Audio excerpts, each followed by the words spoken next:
Jos se kolmeakselinen Benax vei sun yöunet, niin mä väitän, että kaksakselinen Benax kastaa sun housut.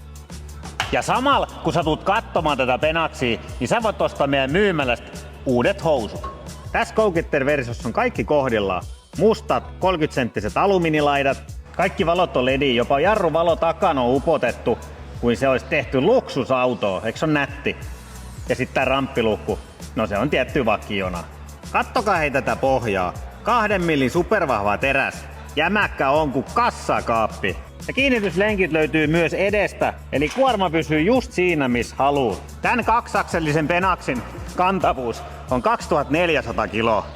Tsekataan seuraavaksi, miten mönkkäri sujahtaa tonne lavalle. Benaxin lavakoko on 405x203 ja lastauskorkeus 69 senttiä. Ja sit nää videolla olevat alumiinirampit, ne on lisävaruste.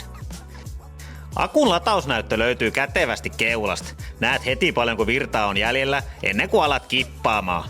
Ja hei, 30-senttisiä alumiinilaitoja voi pinota päällekkäin niin monta kuin tykkäät. Jos haluat tehdä tästä vaikka pienen linnakkeen, niin anna mennä. Johdotus on viimeisen päällä. Sellainen haitarimallinen premium-johto, joka ei rispannut vaikka kääntelis kippipöytää päivät pitkät. Runko on ristikkorakennet, eli tää ei elä tai notku vaikka kipi vetäis täyteen soraa. Tää on se kärry niille, jotka tekee hommat kunnolla.